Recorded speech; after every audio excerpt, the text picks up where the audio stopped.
States of pulling out, but then it's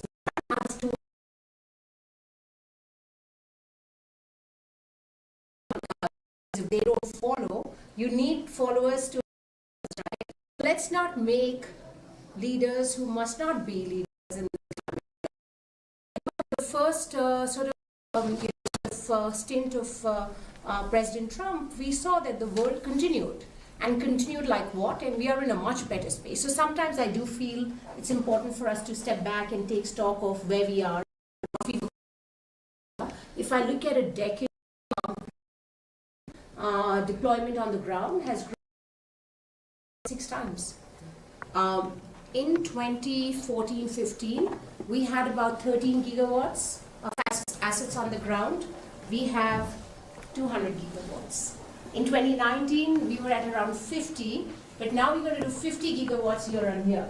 So that is the kind of progress we see. And why has that happened? That's happened, if I could come back, we have a vision, we have a commitment to the sector.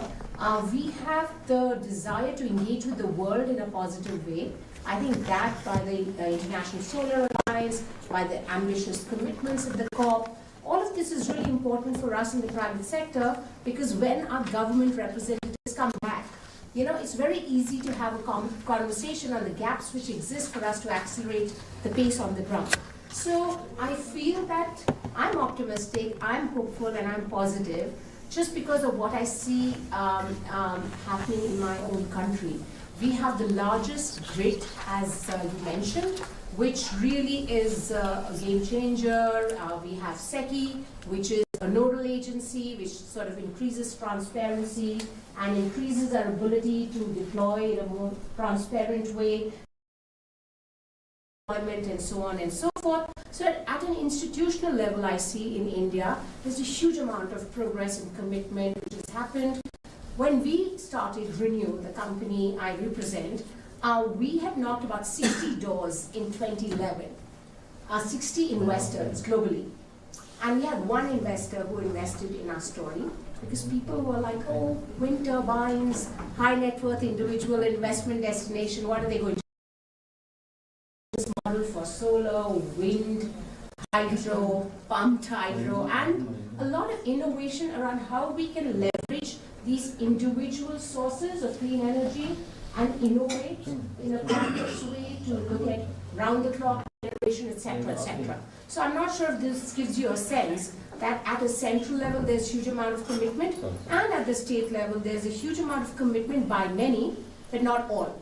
So the question is, how can we bring that?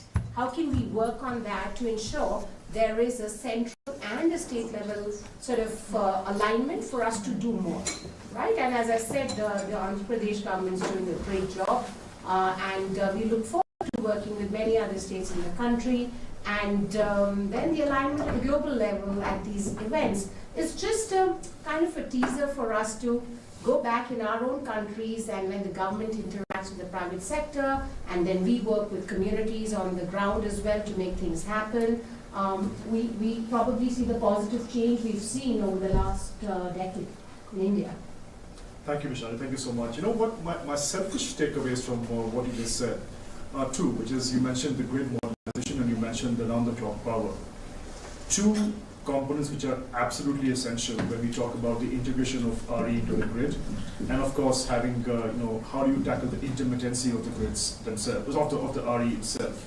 So it is great to see the commitment from not just the government, but also agencies like SECI and Renew Power, which have also been part of those round-the-clock bids. So thank you for that.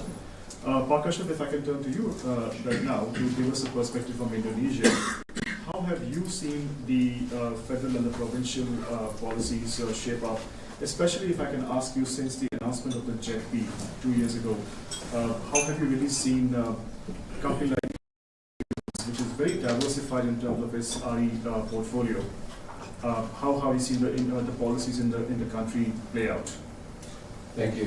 Very good morning. So my name is Arshad Rashid. I'm the president of Indica Energy.